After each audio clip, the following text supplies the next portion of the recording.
स्थानमा वृद्ध आमा बुवा अशक्त दाजुभाइ दिदीबहिनीहरू थुप्रै हुनुहुन्छ। कृपया यसरी असहज गर्दाखेरि उहाँहरूप्रति पनि असहजीकरण हुन जाने भएको कारण कृपया सहजीकरण खुलाइदिन म अनुरोध गर्दछु।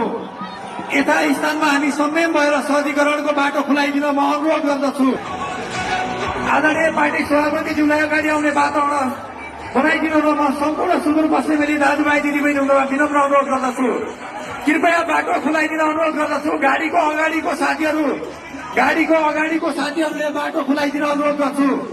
गाडीको अगाडिपट्टि रहनुभएका साथीहरू कृपया बाटो खुलाइदिन अनुरोध गरे। पत्रकार मित्रहरू तपाईहरूले पनि सहजीकरण गरिदिन अनुरोध गरे। पत्रकार मित्रहरू छेउमा आइदिन अनुरोध गरे। सबैभन्दा पहिला पत्रकार मित्रज्यूहरू बाटो खुलाइदिन अनुरोध गर्दछु।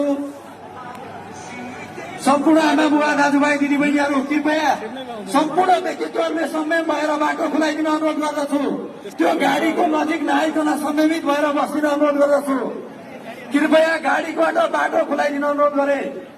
यसरी घुइँचो नगरिदिन अनुरोध गर्दछु। घुइँचो आकेका लागि कृपया घुइँचो नगरिदिन अनुरोध गर्दछु। ऱ्याटको साथीहरू सबैजनालाई पछाडितिर धकेलिदिन अनुरोध गरे। ऱ्याटको साथीहरूले बिस्तारै उहाँहरूलाई पछाडि जान अनुरोध गरे। कृपया बाटो खुलाइदिन। यहाँ अगाडिपट्टि रहनुभएका साथीहरू गाडीका लागि बाटो खुलाइदिन अनुरोध गरे। बाटो खुलाइदिन अनुरोध गरे। हाम्रो सभालाई उहाँले सम्बोधन गर्ने सहज वातावरण सिर्जना गरिदिन म अनुरोध गर्दछु।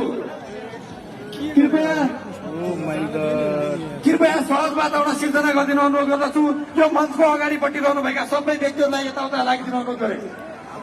कृपया मञ्चको अगाडिपट्टि रहनुभएका व्यक्तिहरू छेउतिर गइदिन अनुरोध गरे। मञ्चको अगाडिपट्टि रहनुभएका व्यक्तित्वहरू यतापट्टि भइदिन अनुरोध गरे।